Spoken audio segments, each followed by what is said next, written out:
I'm back. I'm back. That was stupid. Hey folks. It's the return of the Pacman podcast. Is that what I call it now? It's been so long. I haven't done it since week 1 of the NFL season. I just haven't really been feeling it. I don't know why.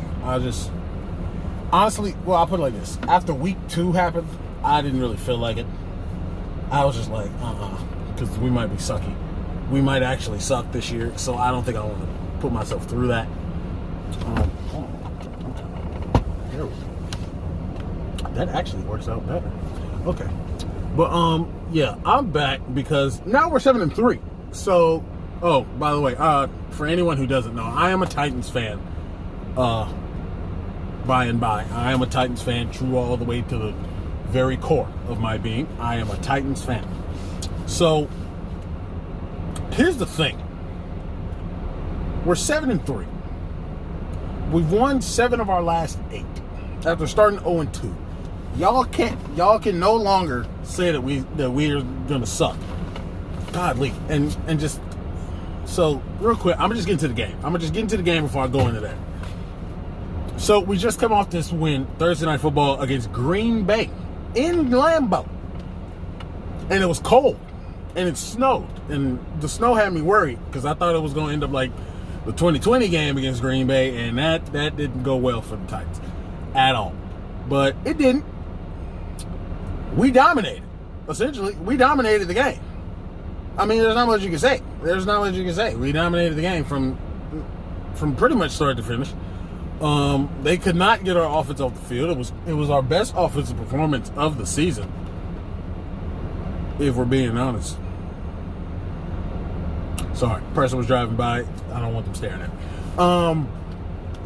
It was our best offensive performance of the season. Ryan Tannehill dialed it up.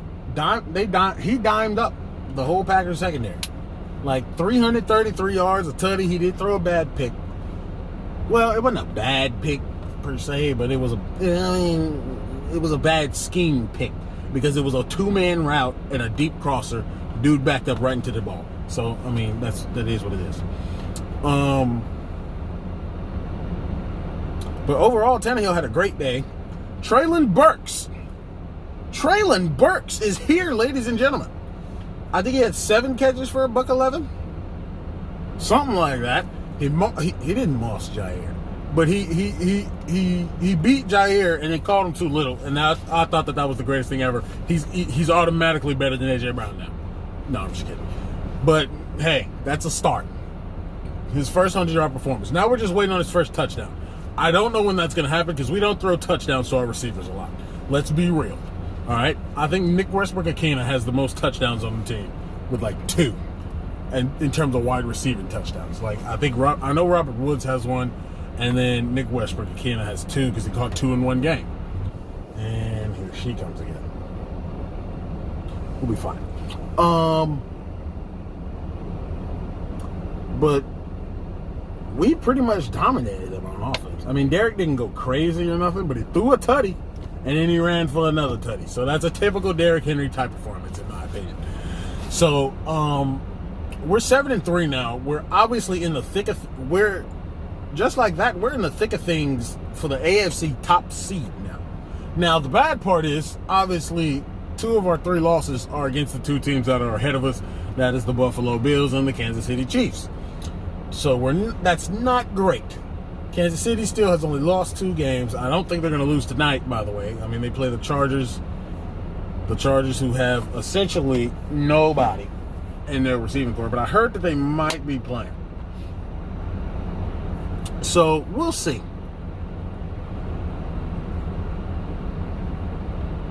We'll see. Yeah, we'll see. You better not be looking right here. But yeah. So Chiefs are probably going to go to 8-2. I think the Bills won earlier, so we're still tied with them. And then, oh man, I didn't get to see how the Bengals game ended. I know that they were winning by like 4 against Pittsburgh. Like, it's kind of crazy. Yeah, we play the Bengals next week, and honest to goodness, I expect at least 5 sacks. Like, I know that our defense is hurt, and it's just a growing theme with, like, I feel like the worst part about Mike Vrabel's tenure is how many people that have gotten hurt. Like, if you go all the way back to his first season, Delaney Walker got hurt in the first game of the year, was out for the rest of the year. Mariota was hurt multiple times. By the end of the season, we had essentially no defensive line. Even Jarrell Casey had gotten hurt when he was on the team. We had essentially no defensive line back, by the end of the season. No interior defensive line. We started our edge rushers, but no interior defensive line. Our offensive line was hurt. Taylor Lewan, he was hurt through the first part of the season. A couple other, now that I'm thinking about it, it's his whole tenure. He's had problems with keeping players healthy pretty much his whole tenure. 2019, we didn't have corners for pretty much the whole year. We didn't have corners. Adoree Jackson, when he was still on the team, he was out for I don't even know how long. Like the first, well, no, he went out for the first month. He played the first couple of months of the season, and then got hurt and was out for 6 games. And then we had we had backup corners getting hurt. So essentially, it was just Malcolm Butler. Not Malcolm Butler. Malcolm Butler was hurt. I think that's what happened. Malcolm Butler was hurt and missed that whole season. That's what happened. Malcolm Butler got hurt and missed the whole season. Then Adoree got hurt. So we only had Logan Ryan. Back when Logan Ryan was on the team. So we were struggling there. And in 2020, it got so much worse. We had 4 different people get hurt and be gone for the rest of the entire season. Jayon Brown, Jadeveon Clowney, who was a complete bust. I don't give a frick how well he's doing. He's a bust. I don't care how well he's doing with Cleveland. He's a bust. He's only doing well because he has almost a friggin' elite defensive lineman on the other side. That's the only reason he's doing well. Let's be real here. He can't do it by himself. He's never been able to do it by himself. He was only good because he had J.J. Watt back then when he was in Houston. Let's be honest. When he was with Seattle, he had 3 sacks. And he got hurt multiple times. I'm just being real. Anyway, dang. I thought I was going to make a short video. Anyway. So, Vrabel's whole tenure has been about nothing but injuries. That's probably been the worst thing about him right now, is that he hired an awful strength and conditioning staff. I mean, they're terrible. He tries to deflect whenever they ask questions about all the injuries. It's like, my God, you know that our strength and conditioning staff is terrible. They're terrible at this point. You got to make some changes, man. You got to make some changes this year. I don't care if we win the Super Bowl. Make changes and keep our players healthy.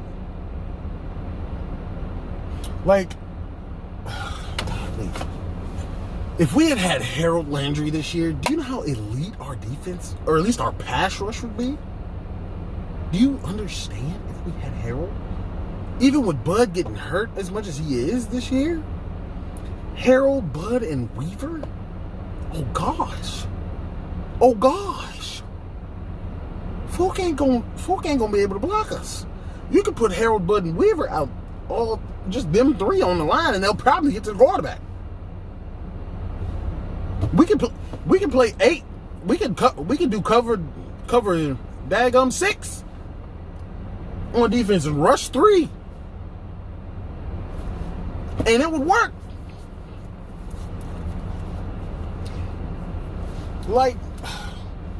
God, I hate it. But look, Vrabel is an elite head coach. All right, so he knows what he's doing. He knows how to get the folk. He knows how to get the folk that they put in to win. So I mean, I'm not tripping too hard. I mean, we were the first seed last year. We had so many freaking players hurt, and we have a chance to be at least the 3rd seed this year. So I want that third seed. I don't want to play the loser of the freaking AFC East division. I don't the runner up. I'm sorry, the runner up of the AFC East. I don't want to play that. I'm sorry. Like we played the Bills, we got boat raced. I don't want to play the Bills again, even if it's at home. All right, and then the Dolphins. As I know, the Dolphins aren't as good as the Bills, in my opinion. I don't think they're as good as the Bills, but their offense is better than the Bills. At least it's playing better than the Bills. They got Tyreek Hill and Jalen Waddle. We ain't got a corner that can cover them. Like, look, Fulton's a great corner, and he's very underrated. But he cannot. I don't think he's good enough to cover Tyreek Hill. He's not as athletic. Like, when we had Adoree Jackson, maybe he could cover, but even he wasn't that great against Tyreek Hill. Because, Tyreek Hill is a different specimen. He's almost 30 freaking years old, and he still does it like he's 23. Like, it's ridiculous. So, I mean, the injuries thing, it is what it is. We just got to keep pushing. This week, we got the Bengals, and I don't know if they're winning or not. I mean, I can check, but that would involve me having to just stop the whole freaking video and, going from there. But I don't feel like doing that. So, let's say, I'm just going to assume the Bengals won, but barely. That's what I'm just going to assume. All right? Next week, we got the Bengals, and I don't know who's healthy and who's not healthy. I'll put it like that. I do know that Danico Autry got hurt. Bless his soul. Bless his soul. I heard I know that Danico Autry got hurt during the game last week or Thursday. So that's tough. He's more than likely going to be placed on IR. Based off what I'm hearing, not what I'm hearing, but like based off a hunch, I think he's going to get placed on IR. They said he missed it.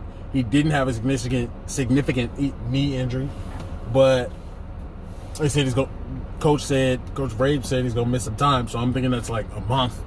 So he's probably gonna go on IR. So that, and then Teair Tart, backup D tackle. He's really good. He got hurt twice in the game, so I don't know if he's gonna be healthy. Which will leave us with Dagum Jeff, Marcus Walker, Mario Edwards, Cannon Strong, I think, and then on the edge you got Weaver and there's Simmons, of course. And then you got Weaver, and then they're gonna probably do Edwards on the outside. But yeah, this ain't great. Hopefully, I'm hoping. Bud missed the last two games, right? So he should be healthy enough to play the next one without getting hurt. All right? Because I put it like this. I'm starting to get at the end of my rope with Bud's injuries, all right? I'm starting to.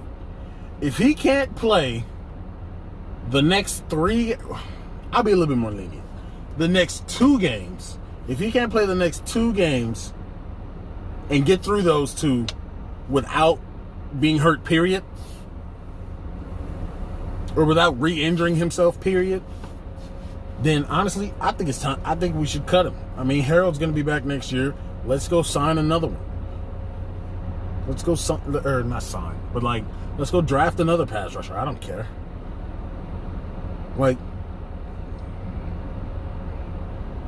So I mean, I'm starting to get into my rope with Bud. All right, and the worst part about it is this year when he's been in, he's been extremely productive.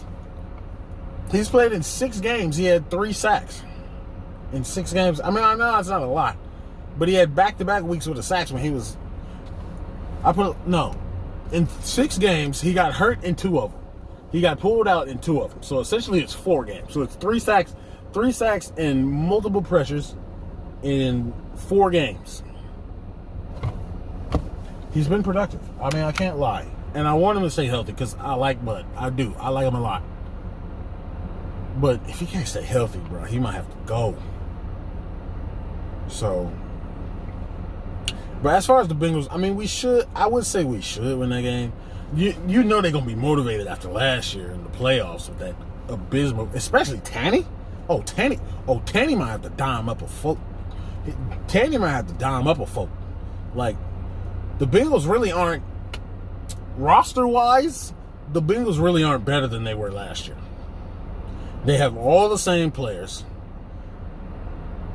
And their defense looks the same. Their defense, I think, is mostly the same. I think their O-line, I think, is mostly the same. I think they did draft somebody, but I don't know if he's good or not. I don't really know if he's good or not. So I don't think their O-line is playing much better than they were last year. And then, as a whole, they're playing worse. They're obviously playing worse. Joe Burrow's playing worse. Jamar Chase has been hurt.